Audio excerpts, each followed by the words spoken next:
Well, guys, welcome back. Episode 3 of To the Heights podcast, calling to mind that famous quote from Pier Giorgio Frassati, to the heights. How do we strive to be the men and women God's called us to be in all things?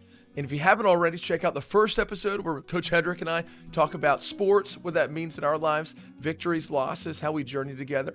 And the second episode was all about a selfless heart, the joy that comes with having a selfless heart. So, Coach Hedrick, good to be back with you. We're filming this a couple days ahead, but in a few days, February 14th, we kind of have this explosion of two things going on. What do we got? We got Lent. Lent starting, Ash Wednesday, right? And so get your ashes. Right, and we have Valentine's. Wait, Valentine's Day, same day? No way. Okay, so I told Peyton, my wife, that we're not going on a date. It was like a month ago. It's like, sorry, honey, we're not going on a date this year on Valentine's Day. And she was like, wait, what? Like, what? We have a baby. And I was like, yeah, we're gonna be busy with the baby. It's like, no, because it's Ash Wednesday. We'll be fasting.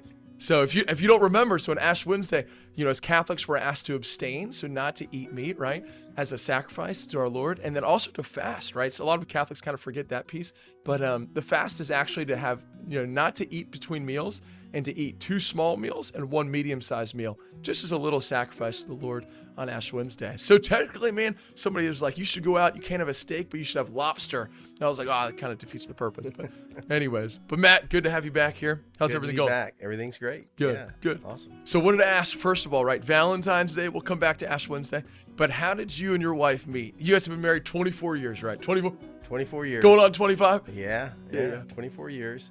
Celebrated our 24th in November. Nice. Wait, what day? What's your anniversary? November 21st. Dude, that's my parents' anniversary. No. Just found that out. Oh my gosh, that's awesome. Yeah. Cool. Yeah, so I met Jen when I was here at Bishop Moore. I've been here forever, so I was here at Bishop Moore. And my brother and sister-in-law, I recently gotten out of a relationship I'd been in for about 3 or 4 years. And they thought that I needed to meet somebody, and it had only been a couple months. So they were talking to me about if there was somebody that they were asking her brother if there's somebody that they knew for me to date. Long story short, they used to work down here at Green Garden Nursery, which is now Appenberry's, right down on Edgewater Drive. They talked about there's a really cute girl. So I was running one day, ran down Edgewater Drive, saw my eventual wife, thought she was cute, eventually went in there and pretended I needed to buy something for my flowers, my plants at my house. And she says I was there several times. I was maybe twice. Wait, so you guys didn't talk the first time you saw her? You didn't say no, I didn't talk. She was very busy. Yeah. So, long story short, I ended up buying some Milorganite in a bag. Do you remember what flower you bought? No, it wasn't a flower. I had to buy some fertilizer. I thought that was some flower. Sorry. Yeah. So I had. So I went up to the counter, and I said, I was standing in line. There's a guy behind me, and I said, "Are you dating anyone?" And she said, "No." And I said, I think I said, "Are you married?" And she said, "No," because something struck me as, "Whoops, I think this is not going to work." I said, "Are you dating anyone?" She said, "No." And I said, "Would you like to go out sometime?" She's like, "Hold on a second." And she left. She walked away, went into her office. Whoa. Came back out and gave me a business card that had her number. Whoa. At the time, this is before 407. It was a 425-8897. She wrote it on the back of her card. In Orlando. Yeah. So she took it, and it was $1.87 for Milorganite, and I didn't have any money.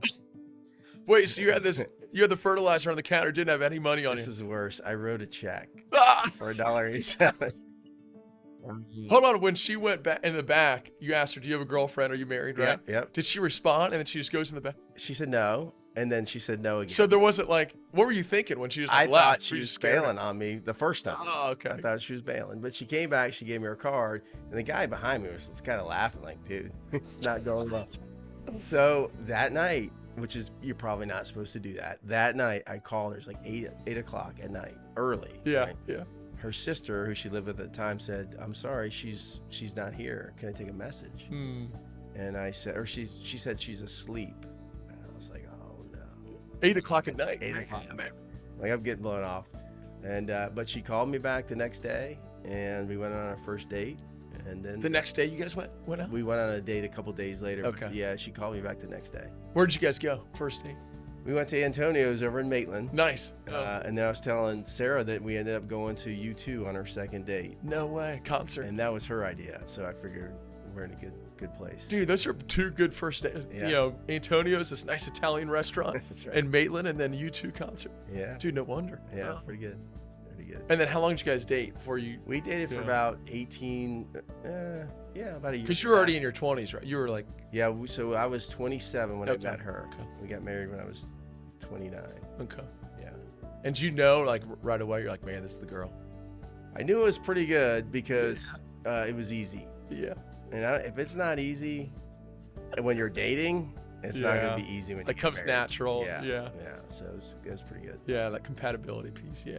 Man, that's awesome, man. I Yeah. know when you tell the students here, they always love, all the girls especially, are like, oh my gosh, like Matt Hedrick, you know? I'll be. Yeah.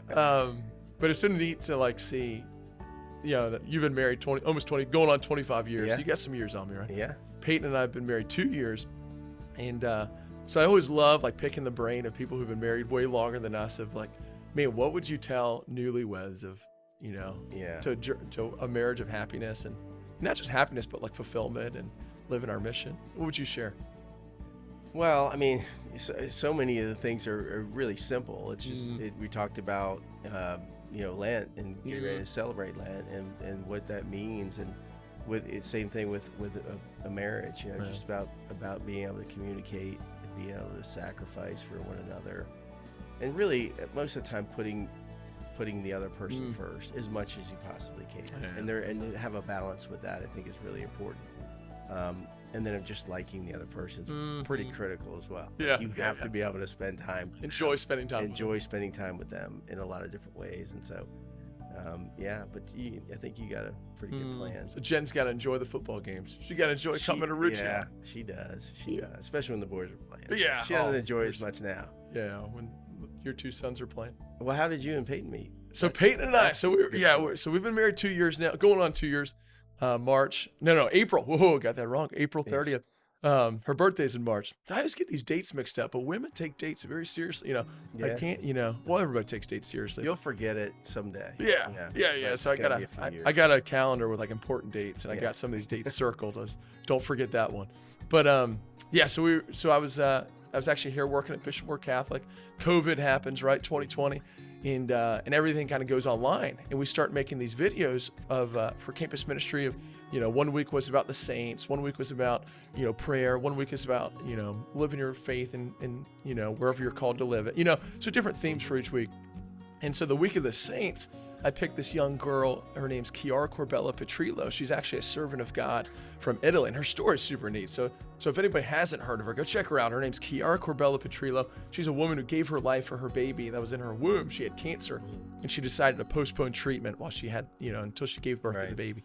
And it's really neat. I got to meet her husband a couple years ago, who's, you know, survived, and Yeah. obviously the woman passed away, Chiara, and her son was there, and he was like 13 years old at the time. So super cool to meet her husband, who's a living saint. You know, he only knows Italian, so it was kind of tough to converse with him. But man, to see like the fruit of her sacrifice in this young son, and now this husband who carries on this mission of sharing her story. But anyway, so I made this video about her life. And we put that out there to our Bishop Moore community. It was on YouTube, you know. And Peyton was a youth minister in Richmond, Virginia, at a parish up there. And she was doing youth ministry. And she was virtual with a lot of her kids too. So she was using videos from online. And she was looking for like modern day saints, like modern day, you know, people that her kids would connect with. Mhm. And she looked up this girl, Chiara Corbella Petrillo. And there aren't many videos made in English. Like my video wasn't that good. It just happened to be in English. So she found it and she used it for her kids. And she was like, man, that guy's really passionate about the faith and stuff. So she sent an email, and she always makes clear, like, she didn't have ulterior motive. She wasn't like looking for me to reply back, but she just sent like a thank you email saying like, thank you for this video. Our kids really enjoyed it. You know, keep up the good work you're doing at Bishop Moore in Orlando, you know? And I was like, oh my gosh, that's really nice. And it said like from Peyton, you know, Peyton, her name was Thomason then. So Peyton Thomason. I thought Peyton, like Peyton Manning, she's a guy, you know, I was thinking he was a guy. And, because I always thought Peyton was a boy name, but it's also a girl name, it turns out. So then I looked her up on Facebook. It's like Peyton Thomason. So I looked her up, and I was like, wow, she's not a guy, and she's really pretty. So I looked her up, and I responded to the email. I was like, oh, thanks so much. You know, tell me more about, you know, your youth ministry going on. I was just trying to be friendly. Right. And then we started just like emailing back and forth for like 2 weeks of like just sharing, what brought us into ministry, like highlights, joys, struggles in ministry. And then at one point I was like, hey, can I just call you? Yeah. And no, actually that's not how it happened. I emailed her, I was like, hey, can we meet in person? And she was in Richmond and I was in Orlando, Florida. And I have a brother, and he was in Winston-Salem at the time, North Carolina, which is kind of like halfway. Yeah. So I was like, you know what? I wasn't already planning it, but I was like, now I'm planning to go visit my Your brother. First lie. Yeah. Your first lie. Yeah, right. So I was like, I'm going to visit my brother in Winston-Salem in like 2 days, Yeah. because I really wanted to meet Peyton. And so I called Patch, my brother. I was like, hey, I'm going to come up and visit. He's like, all right, sure. He has 5 kids, so he always welcomes the extra help in the house. So I came up there, and it's like, hey, Peyton, can we meet in Charlotte, which is pretty close to Winston-Salem. So we met there and we had coffee and I told Peyton, after we got married and stuff, I was like, man, from the first moment I saw you, you don't know you're called to marry until the day you say I do. But like I told her, I was like, man, I thought like this girl could be my wife. The moment I saw her, I was just like, man, not just because of her physical beauty, but she had this like grace to her and just this like purity. When I saw her, I was like, man, she's just like a grace-filled woman, and it kind of captured my heart. And we loved that first date, the coffee. And she also, I'm kind of going on and on, but she also always said like she didn't know it was a date because all I said was like, do you want to get some coffee? And I thought, man, obviously it's a date. I'm driving 6 hours up here to, but she just thought, oh, he's just a nice guy and wants to meet me, And after the fact, I'd explain, no, it was a date, Yeah. So that's how we met. It's good stuff. So It's good stuff. yeah. So YouTube does some good things, That's right. Online Yeah. dating. But yeah. It worked out. But anyways, preparing for this podcast, one thing, Sarah Luter really kind of helps us develop this podcast and kind of gave us some ideas for it. And one thing she wrote down beforehand that I loved was she talked about Ash Wednesday and Valentine's Day, right? Same day, which is, I don't know if it's ever happened. I don't remember it ever happening. I'm sure it has at some point. But really that in Catholicism and throughout Christianity, there's kind of this 3-pronged approach to Lent. It's fasting, right? That's sacrifice. Almsgiving, right? Giving of ourselves, and prayer. So prayer, fasting, and almsgiving. And she kind of made a cool highlight that I was like, man, that really connects of how often our marriages and our relationships, that those 3 things are key, right? So prayer, what is that? It's just communication, right? Are we sharing our hearts and receiving the other person's heart? And we can come back to these, but and then the second one of fasting. So am I sacrificing? Am I sacrificing, just like you said, for the good of the other person? And the last thing is almsgiving, like making this gift, like objectively speaking, like what am I doing? These acts of love, acts of service for the other person. So those 3 things, how they're so central to Lent and our journey with God, but also so central in our journey as husbands, And I want to ask you, kind of go through those, like communications, acts of love, sacrifice. Which one of those would you want to kind of dive into? Well, I've never thought of it that way until Sarah pointed it out. So that was anything good we have on here comes from Sarah. Absolutely. Communication is so critical in every facet of our lives, and certainly with our relationships with our wives. Obviously, it's as big as it gets, and if you can't communicate really well with one another, you're going to struggle. And so Jen and I have worked on that over the years, really for a long time. It's been something that's been really intentional for both of us, something that we've struggled with at times. I tend to be a little bit more willing to communicate and say what's on my mind, and she tends to hold her frustrations in a little bit, and then sort of when it's too late, she lets them out. And I can sort of sense it's coming.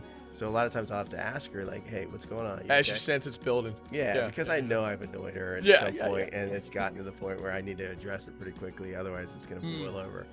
But communication is really important, and especially once you start having a family, you have kids, and being able to be on the same page so that there's, whatever the directives are or the messages that you want to give to your children, they're coming from the same place. Yeah. So, and everything that we do, it's about communicating. Gosh, man. Yeah, the communication piece. This is something Peyton and I have been talking about recently. Like, we're both real busy with, she does youth ministry, so very busy. And obviously in campus ministry at Bishop Moore, we're busy.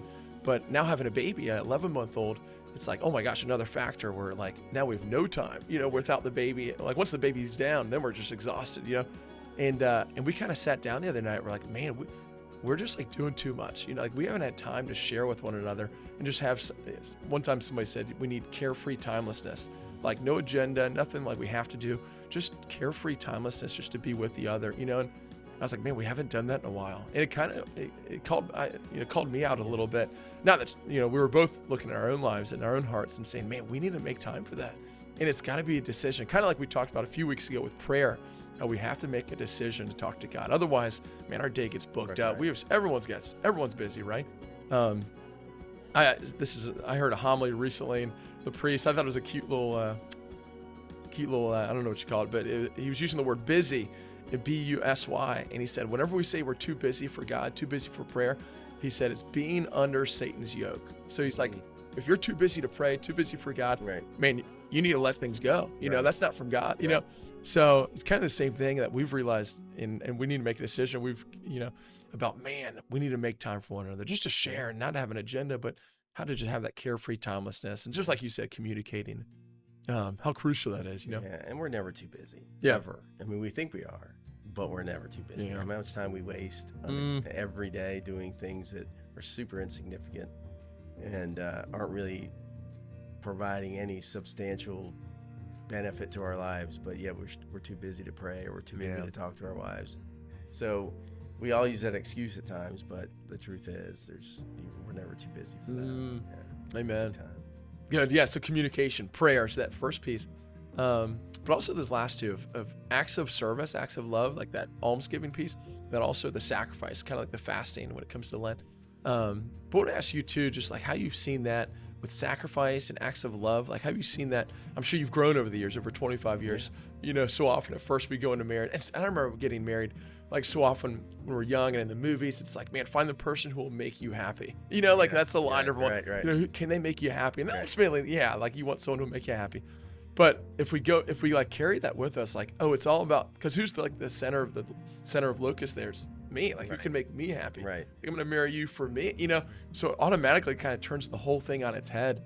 And even in just 2 years of marriage, I want you to speak to this too, but like, I've just noticed that the more I think, how can I make Peyton happy? How can I serve Peyton? The more fulfilled I feel. Right. Kind of like the last time we talked about the joy of the servant's heart, and how often that's just like, that's the trick. Is like we think, oh, what's going to make me happy? Me.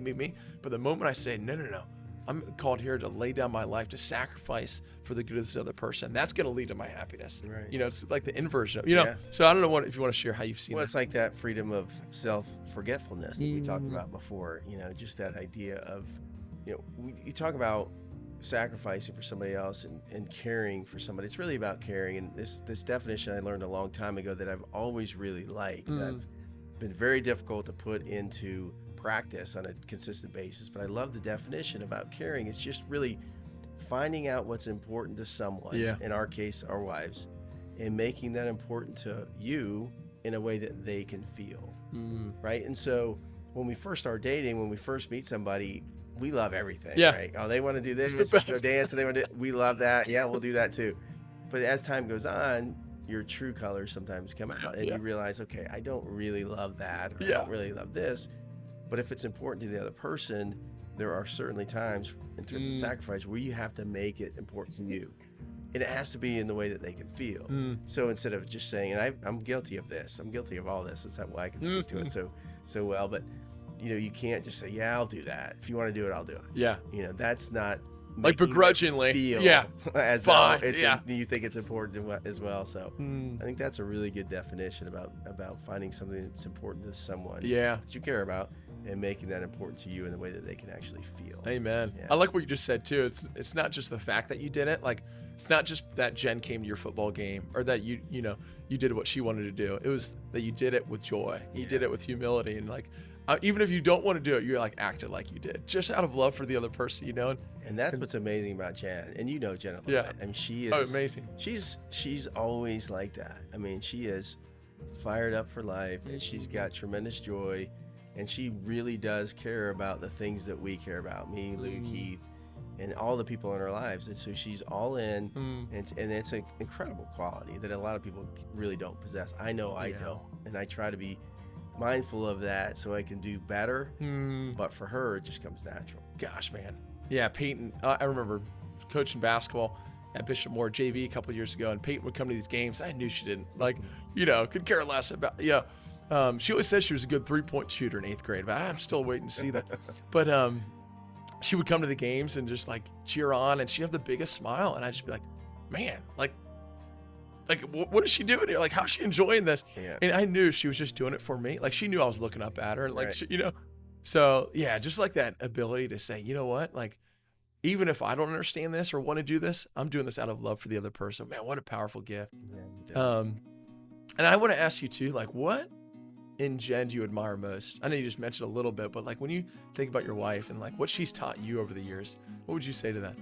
Yeah, I would say, I mean, the one thing is her enthusiasm for life. I mean, it's a genuine enthusiasm for life. She just passionately gets after anything that's in front of her, and she just loves that. And then the other thing is just her ability to just really be selfless. I mean, to watch her with me, that's a chore in and of itself. And then to watch her with our kids. And not even our kids, but our kids' friends, and then all the friends that we have and the people that come into our home. I don't know where that comes from. And that's a pretty amazing gift, but she is so selfless. It's never about her. It's always about what do others need and how can she make others happy. And it's pretty contagious. She's incredible. It's super contagious. Yeah. I agree.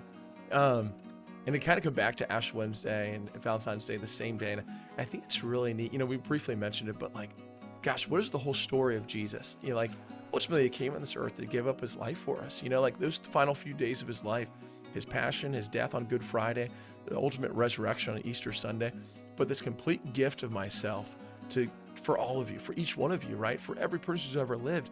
And you think about, man, how often we kind of lose the sense of what love is. Like that word is thrown around, like, I love you. Oh man, like, I love this song, or I love going there. Like, but what is love? Like Jesus, God himself, we say God is love. Like scripture says that.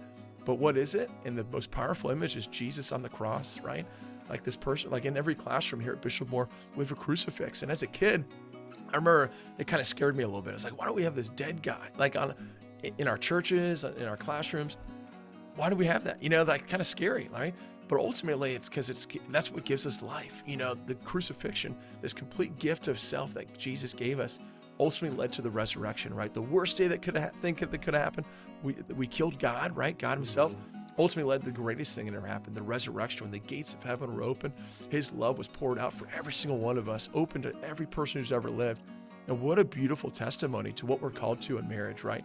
How our crucifixions, big, small, and how we enter into them and give them with our heart, even if it's something as simple as doing something we don't want to do, but with a smile, with joy, and with humility, man, how that leads to the resurrection. And so often I think about, like, man, some of these couples that I remember when I go to mass with my family growing up, and every once in a while there'd be these 70, 80-year-olds who they'd renew their marriage vows, right, after 50 years or 75 years sometimes, if they're like 90, 100 years old. And it was so beautiful. Like, I remember just being really moved as like a 10-year-old, thinking like, wow, so for 75 years, they've been faithful to each other. They've been pouring out their love for one another. Like, that's what love is, right? Like this daily choice to say, you know what? I'm going to lay down my life for this person the way Christ did. And that's the challenge, right? Because it's hard. We're all tempted to be like, no, it's about me. I want my stuff and my rest and my whatever. But man, how the resurrection comes from that death of self, Yeah, and it's funny you say that, because that's what I would admire when I was growing up too. My grandfather, my mom's dad, was like that. He's just, it was all about family, and it was all about his relationship with my grandmother at the time, and you could see that, like the constant daily pouring out of love for her and for everyone around him.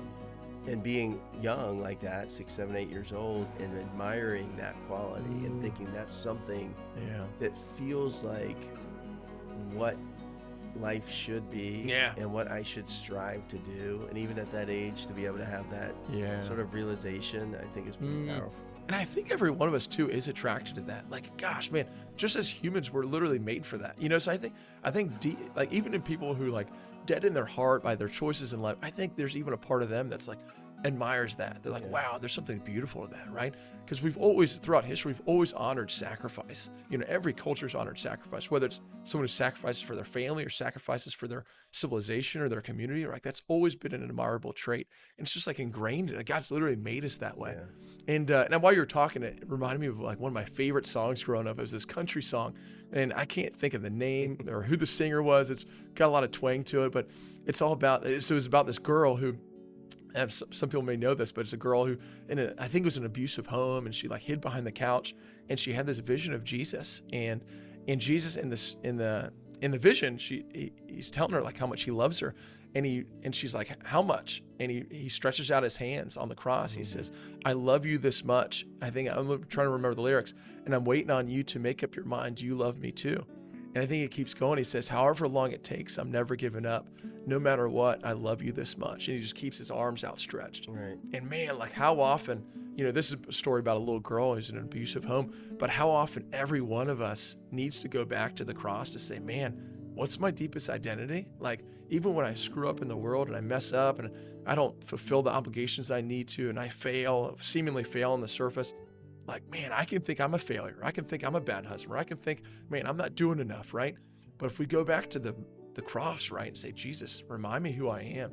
And he says, I love you this much, right? And that's the story. Mother Teresa used to always say, man, the story of the cross, what Jesus is saying, is the story told to each and every one of us, not to 7 billion people in the world, right, but to every individual person. Right. Those are the words we need to hear. Yeah. Yeah. Yeah, and that's the thing. I mean, to have to know that, and the freedom that we have in knowing that, if we're willing to accept it, if we're willing to open our hearts to that truth, and the freedom that gives us just to be who we are, and to know that we're always loved. And that's, for me, that's something that I'm growing in every day, but the knowledge of that, but also my ability and willingness to be able to share it, because that's not always been an easy thing for me. So when you talk about that, it makes me realize how incredibly important that is, and how freeing it is. Yeah. But I think more than anything too, as we're kind of wrapping up here, is that how do we tell that story too? And so often, especially in marriage, like, we say I love you. We might leave a nice note, or man, I should have left Peyton a note this morning. That would have been nice. Darn. But we'd say all the things, but it's like, man, what really expresses that love? And it's in our actions. It's like, man, did I lay down my life in that little way? Did I empty the dishwasher, even though Peyton was going to do it? Like, did I wake up to get Gemma last? Man, these little ways. And then now, being married 25 years, really well, like, man, what's going to impact Jen and make her feel loved? Probably way better than I do. Yeah. And it's easy to take people for granted, especially when somebody like Jen she's so giving, and she's so willing to do everything all the time. And then, a slug like me sits back and says, oh, she's going to take care of it. Oh my gosh. So to understand that and to be thankful for her and all those things is something that we try to do. I try to do every day. I know I fail all the time, but that's part of the process, right? I mean, it's a journey. It never ends. It's not supposed to end, and you got to keep working on it. Amen. Yeah. Awesome, Matt. Yeah. Well, cool. All right. Well, it's great. Ash Wednesday, Valentine's Day. Guys, hope everyone's got a great start to Ash Wednesday. Lent's kicking off. We didn't get to talk about what we're doing for Lent. Maybe in a later episode we can talk about that Next time. Coach Hedrick, good to have you again, man. Thanks, man. All right, guys. God bless. We'll see you.